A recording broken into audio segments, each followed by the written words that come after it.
Bonjour et bienvenue sur Cuisine Ophélie. Alors, 4,3 millions de Français étaient diabétiques en 2022. Oui, 4,3 millions de Français étaient identifiés comme diabétiques par l'assurance maladie en 2022. 90% de ces personnes sont atteintes du diabète de type 2 et 6% de diabète de type 1. Alors, vous m'avez demandé du contenu autour du diabète. Donc aujourd'hui, on va comprendre le diabète de type 2 avec des mots simples. Et puis, je vous invite à aller voir sur la playlist diabète les autres vidéos qui suivent, les aliments à favoriser, les aliments à réduire lorsque l'on est diabétique, une autre vidéo sur les super aliments qu'il faut absolument connaître lorsque l'on est diabétique et qui aident à normaliser la glycémie, une vidéo autour du sucre parce que c'est un sacré sujet, et puis je vous proposerai aussi une vidéo à regarder avec des exemples de menus lorsque l'on est diabétique.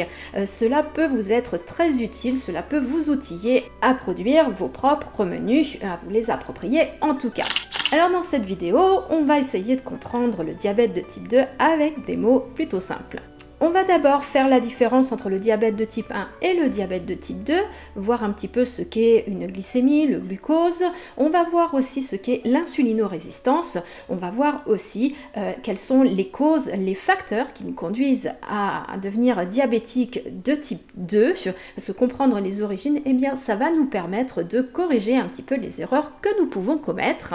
Et puis, nous allons regarder ensemble deux courbes. Une courbe de glycémie lorsque tout va bien, une personne qui n'est pas diabétique ou une personne qui a équilibré son diabète, avec une autre courbe d'un diabète qui n'est pas du tout équilibré, qui n'est pas stabilisé. Allez, je vous propose de vous expliquer tout ça tout de suite, c'est parti. Alors, qu'est-ce que le diabète ? Le diabète se définit, selon la Haute Autorité de Santé, comme une glycémie ou un taux de glucose qui serait supérieur à 1,26 g par litre de sang après un jeûne de 8 heures et vérifié à 2 reprises. À partir de cela, on est identifié comme diabétique par l'assurance maladie. Qu'est-ce que la glycémie et le glucose ? Alors la glycémie, c'est le taux de glucose que l'on va retrouver dans le sang. Le glucose, c'est un glucide, c'est une molécule très simple que l'on retrouve dans de nombreux aliments, qu'il soit sucré ou non, et qui va nous servir d'énergie pour faire fonctionner notre corps et notre cerveau. Il est donc essentiel de manger des glucides pour être en forme, d'assurer aussi une stabilité ou de normaliser la glycémie. Donc une glycémie trop élevée n'est pas bon du tout, mais à l'inverse, une glycémie trop basse n'est pas bon du tout. Alors quelles sont les normes de la glycémie ? Eh bien, on va essayer de conserver une glycémie autour de 0,9 g à 1 g par litre de sang. En dessous de 0,7 g, on va vraiment parler d'hypoglycémie, et au-dessus de 1,26 g par litre de sang après 8 heures de jeûne et vérifié 2 fois, nous revenons donc à notre diabète. Quelle est la différence entre le diabète de type 1 et le diabète de type 2 ? Alors avant de vous expliquer ces différences, j'ai besoin de vous expliquer ce que sont les hormones, l'insuline et le glucagon. Il s'agit de deux hormones qui travaillent en opposition de façon à équilibrer la glycémie dans le sang, le taux de glucose dans le sang, un petit peu comme les robinets d'eau chaude et d'eau froide pour gérer la température du bain. Donc l'insuline et le glucagon vont avoir le même effet. Lorsque la glycémie est beaucoup trop élevée, l'insuline va entrer en jeu pour réduire le taux de glucose dans le sang, et à l'inverse, lorsque l'on est en situation d'hypoglycémie, eh bien le glucagon va rentrer en jeu pour normaliser à la hausse notre glycémie. Maintenant, le diabète de type 1, eh bien, qu'est-ce que c'est ? C'est une pathologie auto-immune où le système immunitaire va tout simplement détruire les cellules du pancréas qui produisent l'insuline. Alors forcément, en l'absence d'insuline, eh bien, notre glycémie est alors de plus en plus élevée.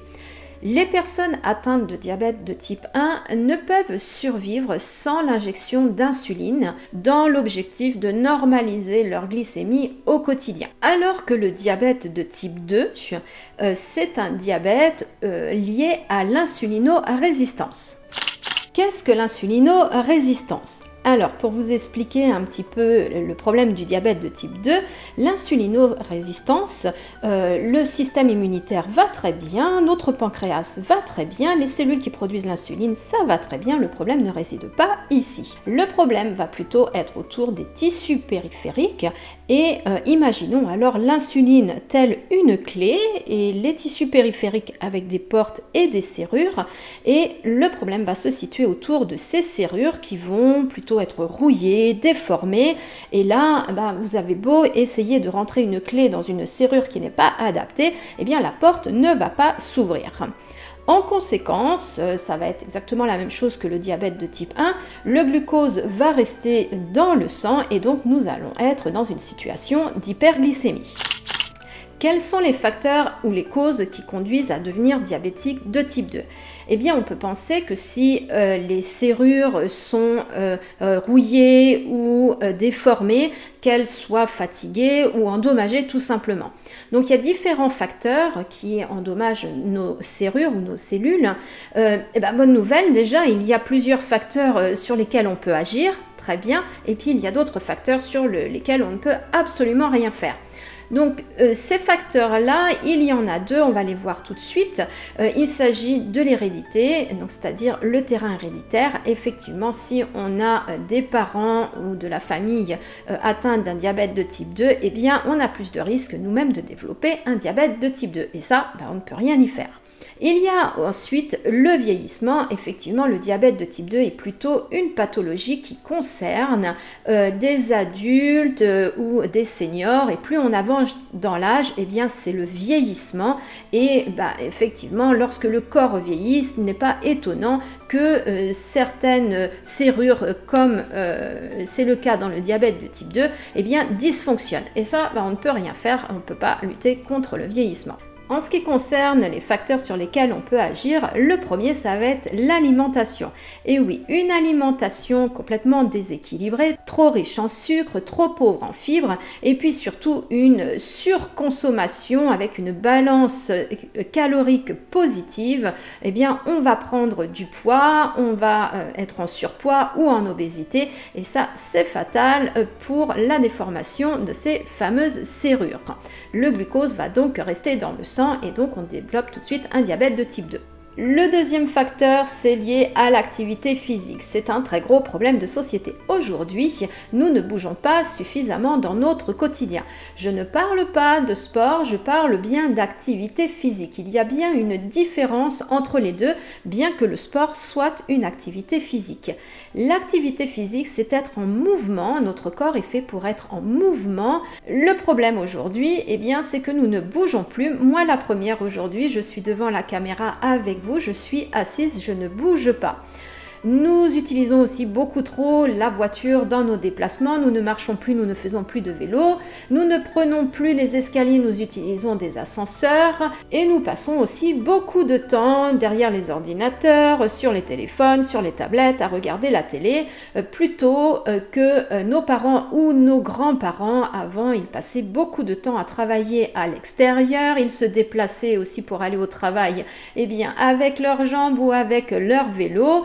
Et puis, ils avaient d'autres activités qui permettaient en fait de dépenser leur énergie. Et lorsque les muscles sont en activité, eh bien, ces fameuses serrures restent bien adaptées par rapport à la clé, l'insuline, et pour le coup, bien, le glucose est évacué du sang et la glycémie est normalisée.